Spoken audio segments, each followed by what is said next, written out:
I'm Scott L. Miller. It is the 25th of April, 2022. Happy birthday to Luciana, my youngest daughter who turns 11 today. I'm here at the Surfing Turtle Lodge in Poneloya, Nicaragua, and I'm just about to head over and join Dominica for breakfast, who already ordered. But real quick before I do that, I'm just going to take you into our hotel room and show you where we stayed last night. This is room number 4 at the lodge. This is a rustic lodge out on the beach. It is a combined hotel and hostel and is really focused on eco-living and sustainable hotels. So this is solar powered out here, and really they're self-sufficient. They're on an island way out quite a ways, like 1.5 kilometers, maybe a little bit farther from the actual village of Poneloya. So you actually have to drive through Poneloya and take a lancha, which is the small boats that everybody uses here because they can go on the ocean. They're very strong, and there's so many lizards. They're running all around my feet. You have to be careful not to step on them because they're so near the path. And you take the lancha and then you walk 1 kilometer through the jungle to get here. It's very secluded, gorgeous. The beachfront is so cool. So we were here last night and had a lot of fun, and Dominica's waiting at the table for me right now with the pack of dogs who hang out here. I don't know if you can see them there. And we're gonna have some breakfast before we head back to Leon for the day. So let's go get something to eat. We had a delicious breakfast, and then it was time to check out and get underway to get back to the walk, back to the lancha, to take the boat and get back to Poneloya, because it is a Monday. I do need to get back to work, and I have to record this where there's traffic. So we're gonna go show you the trip on the way back. I think this will be cool, and we'll see you on the other side.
Be on the vlog.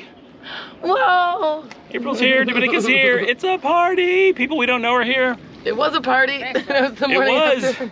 This is the morning after boat trip. I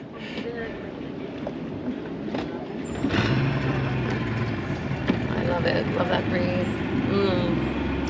Sound of the motor.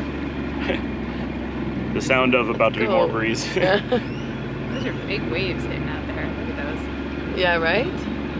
Oh yeah.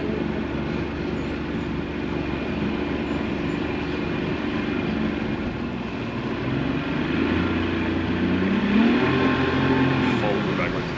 I have no hands.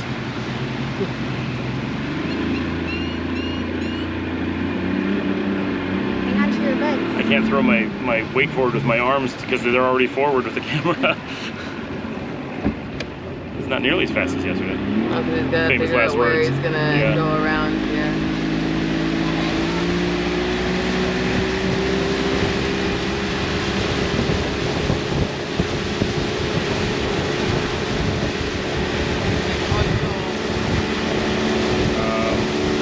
How are we missing that? Wow, that's impressive.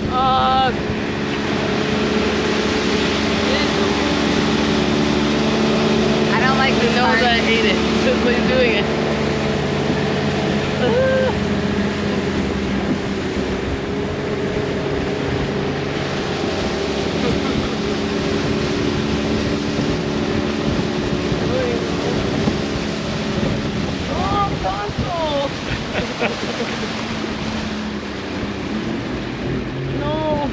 past the sandbars. Oh.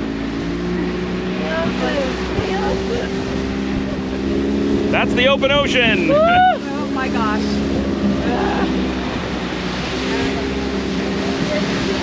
No, make Krista. This is good content here. Thank God it's a short ride.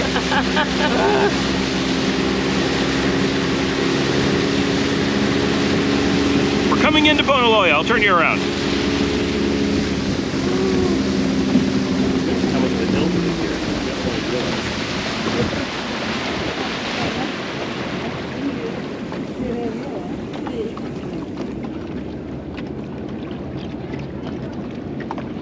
Hey, there's Leo. Or there's Leo. Leo!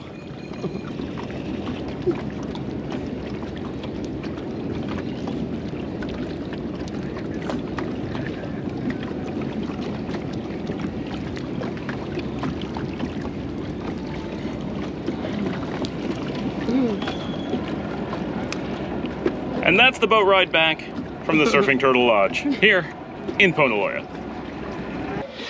We got back from the Surfing Turtle and Poneloya and back up to Leon, and it was already just about noon by the time we did all of that. I mean, it just takes a bit because it's a walk through the jungle and then the boat, and then you got to get the taxi with Leo in Poneloya and drive all the way back to Leon, so it adds up. Probably takes about an hour to go to and from the beach, and so it was a little bit before noon by the time we got back, but it was already pretty well into the day. I did have a lot of work to do, of course, because it's a Monday, so Mondays are often my busiest day, especially Monday morning and Friday evening. Those are the two worst of the week, just consistently. Monday, because the weekend piles up problems, not so much people problems, but because I work in technology, companies tend to be down over the weekend, so you actually have about 72 hours, not quite, it's like 68 hours of time over which things are more likely to fail simply because it's a bigger gap of time. It makes Monday morning the busiest time of the week for things to go wrong.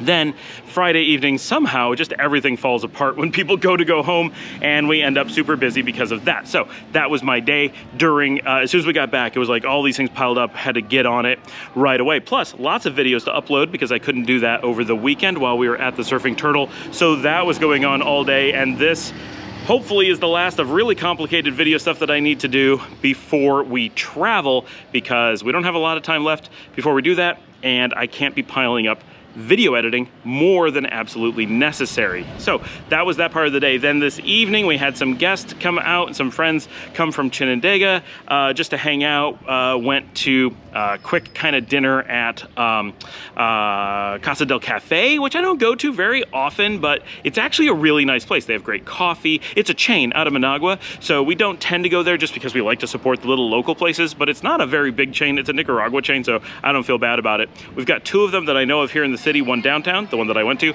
and one at Paseo Real, which is the big mall.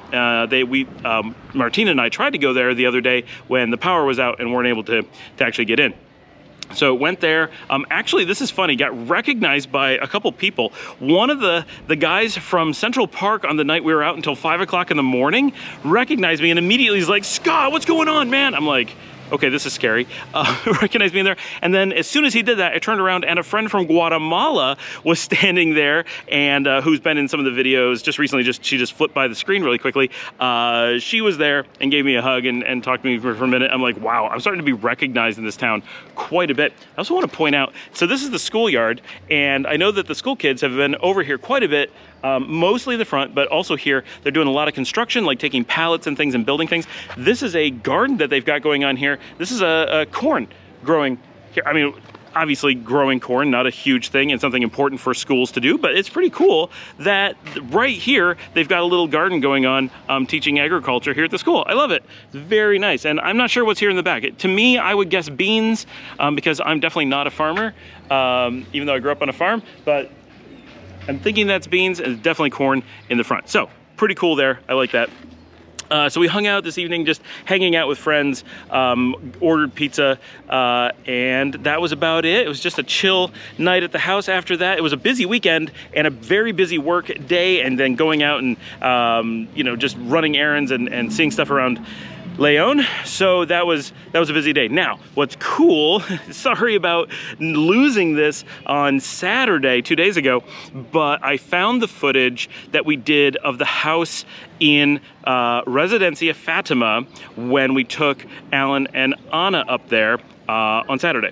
And I knew I had filmed this, and I've been looking for the footage, and I thought I had lost it, and I couldn't remember. Maybe I did a different camera, but it was with the GoPro. I just somehow lost it in the shuffle of all the files that I have to manage while doing this. Right now, I'm a little bit overwhelmed with the videos, in case you couldn't tell. So I have that, and I'm going to show it to you in just a second.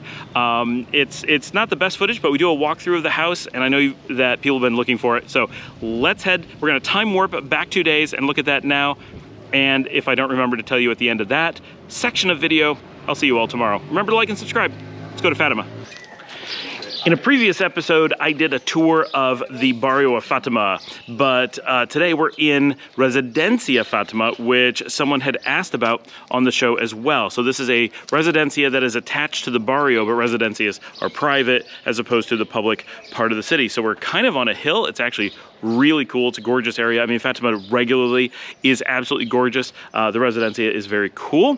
And so we're looking at this house here today, and we're gonna go inside. Hopefully we can get some video. Sorry we couldn't get a lot of video some places. Sometimes we can get it and sometimes we can't. So we're gonna go inside and check this one out. We gotta take off our filter or it's gonna be too dark. All right, let's go. The house in Fatima is pretty interesting. It has 2 bedrooms, 2 baths, and it's very narrow and small, but it does have skylights that are wide open, so a lot of air can flow through the house. It doesn't have a big front opening or back opening, but with the addition of the spaces at the top, it can, you know, as the wind comes across, it sucks the heat up, and actually should be pretty comfortable. Of course, the bedrooms are air conditioned. This is a very ritzy neighborhood. Again, gated, guarded, very exclusive. The houses are small and they're a little bit more expensive, but this is not that far from the center of the city, so it's a really nice location overall. The house is comfortable and would be especially for like a retired couple who wants to have a bedroom and then like an office or a guest bedroom, but keep things very manageable. This would be an awesome option. Very flexible. It's in a really safe part of the city and then in a guarded, gated portion separate from that. So the level of safety here, very, very high. And in this particular case, the chief of police lives around the corner, right in the same residencia. So that always adds a little bit of safety as well. We really like the house. It's not the top of my list or the top of Martina's and not the top of Alan or Anna's, but it was certainly a good option and we liked it. We're very glad we saw the house. And it did have a nice yard in the back, small, but very attractive and very quiet neighborhood in general. So we did like it a lot and I'm glad I got to show it to you. All right, I'll see everybody tomorrow. Remember to like and subscribe.